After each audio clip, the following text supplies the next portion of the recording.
Hey, this is Jace with Black Raven Pit and Purpose, and this week we're making meatloaf. We're also going to be talking about the nonprofit called One Omaha, so keep an eye out for the pop-ups below for a little bit of information about them. Let's go ahead and go to the prep that we did earlier. Okay, so making meatloaf is relatively easy. It's just a matter of combining all the ingredients and just forming it all into a loaf and then throwing it in the smoker. So what we have for ingredients wise is I have 2 pounds of ground beef. I'm going to use a half a pound of ground pork. I also have 1 medium diced onion, 2 eggs.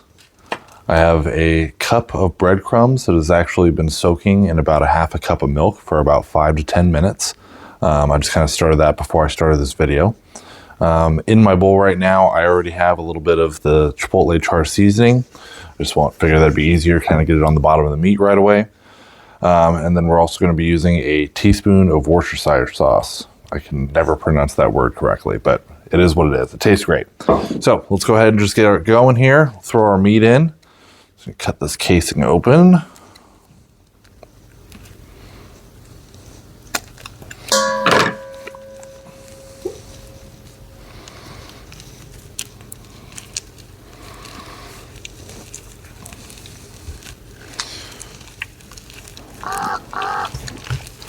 I always hate having to get meat out of these little wrappings. It's so annoying to me. And it feels like you can never get every single piece out.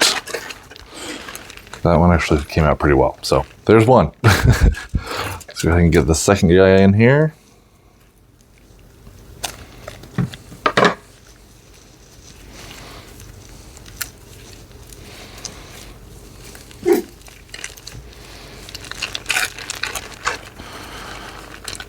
As a kid, I hated meatloaf. I was just never a fan of it. To me, it tasted too much like onions. I'm not a huge onion fan. But of course, I'm putting a whole onion in this one, but I chopped them up really fine, so I'm hoping that helps. And we'll just kind of go with it. But I have a feeling that with the seasoning that we're using, it'll be just fine. All right, now again, you only want to do half a pound of this pork. Cut that case open, and all I do is I just kind of pinch it. There we go. I'm going to twist that. Just going to put this to the side for now since I won't need it anymore. I'll save it for breakfast another day or something. Let's go ahead and add in our 1 medium diced onion. Ooh, almost dropped that. I've got 2 eggs. I'm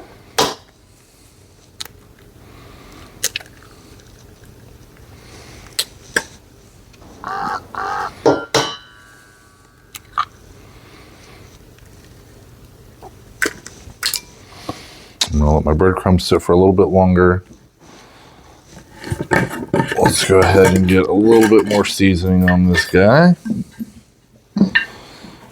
I don't know if you guys can hear it, but my dogs are currently running around and they are super excited for all the smells that they are smelling right now, I'm sure. All right, we're gonna add in, let's do like another half cup.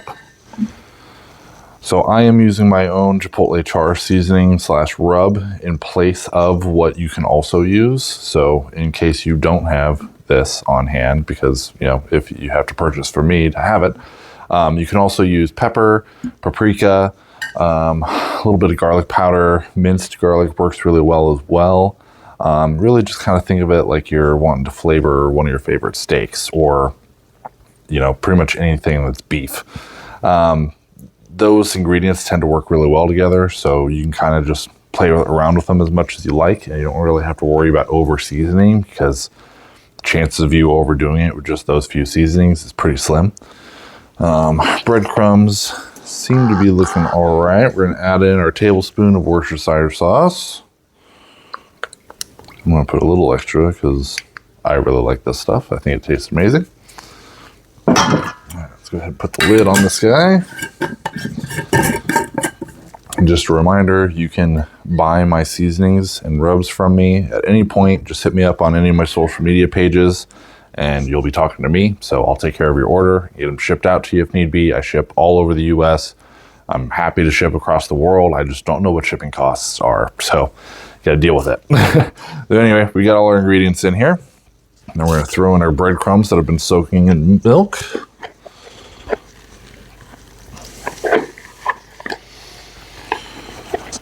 Okay, so now we want to mix all this, but we don't want to overdo it. So we want to mix it until it's just combined and then call it quits. If you overmix, it's going to make your meatloaf really kind of, I guess for lack of a better word, hard. It's not going to turn out great. We want this nice and just juicy and soft, easy to cut through. So we're just going to mix it just enough to kind of get all the ingredients combined here. So I'm just going to dig right in here.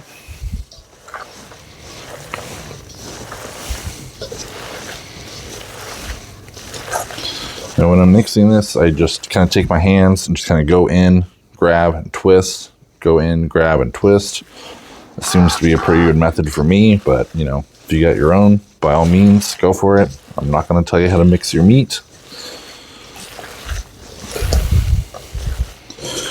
And then at some point, I'll actually start folding things in on each other. Just kind of getting it all packed in there together. Make sure I'm not missing any parts here. This is looking pretty good though. So ideally this is about what you're looking for here. Just mixed together, not overdoing it. Next we'll bring in our pan.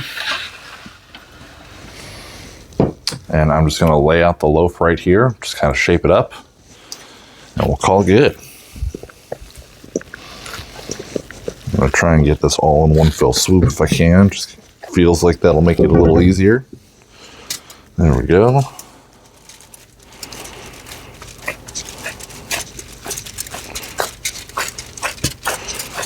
And the important thing to remember with hamburger meat is that it will separate if you lit it. That's part of the reason why you add the breadcrumbs and the egg, is just to kind of help things stick together. So as long as you kind of keep an eye out for any cracks, fix them as you see them, should be all right. I'm also kind of taking my fingers and just kind of hooking under the loaf a little bit. I have a feeling that any sort of flat edges will burn. So I'm just trying to kind of tuck them in there as best I can. And that's looking pretty good. So with this, we are ready to go on the smoker. Okay, so now that we have our meatloaf all prepared and ready to go, we're gonna go ahead and get it in the smoker here. Now I have my smoker set at 250 degrees. I also have a water pan in there to kind of help keep moisture in. I want this to just be nice and juicy by the time we get done with this. Without the water pan, I threaten kind of drying it out a little bit. So let's go ahead and throw her in.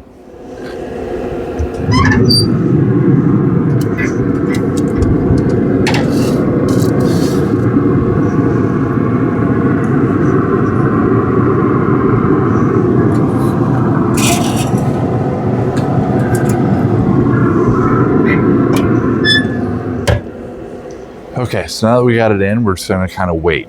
I'm gonna give it until probably about an hour and a half, and then we'll hit it with the glaze. We'll go over that when it comes time to that. But we're looking for an internal temperature of 160 degrees. So you wanna throw that glaze on about 30 minutes before it hits that. So I'm gonna kind of keep an eye on it, and once it hits about 145, I'll probably plan on throwing throwing that glaze on there. So I'll see you when it's time for that.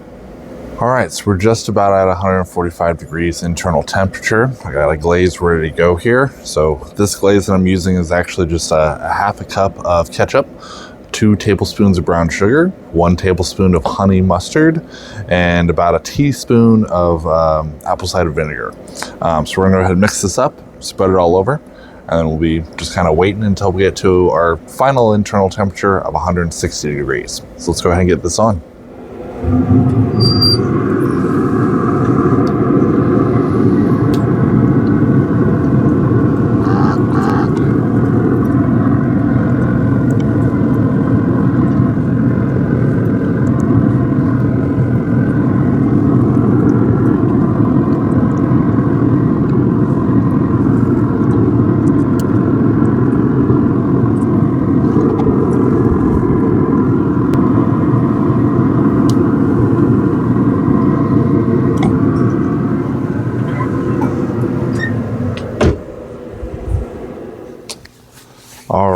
our meatloaf is done. I am so excited to get into this. It smells amazing. The blend of just like the onions and the glaze that we used.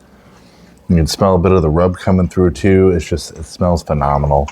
Let's go ahead and dive in. I cannot wait to try this. I'm just gonna take a little piece here off the end. Let's see how this looks.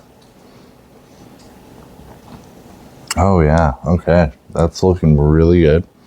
Cooked all the way through for sure. Blow on it for safety.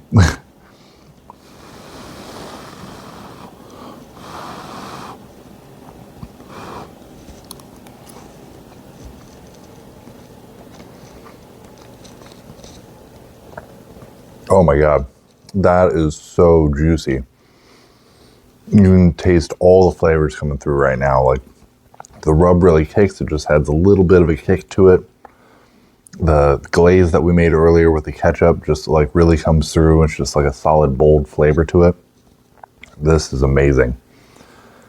Oh man, I'll be honest with you guys. I've never been a huge fan of meatloaf. Like I like it, but it's never been like a go-to food for me. But this one, like, I'm gonna make a ton of sandwiches out of this. I'm gonna be eating this for the next few days at least. Like, this is so good. Oh man. Well, really hope you guys have success making this at home. Really appreciate all of you guys liking, following, subscribing, all the things that have to do with social media. It just really helps me kind of bring attention to my mission here and help out as many nonprofits as I can every month. So please check out our nonprofit of the week this week, One Omaha. Their website is below. And if you make this, let me know how it turns out. I want to know what you guys did and if you followed my instructions and everything. Just tell me everything. Anyways, thanks so much for watching, and I hope you guys have a great holiday, even though this will probably air after the holidays, but that's okay. Hope you guys had a great holiday anyway. Thanks so much.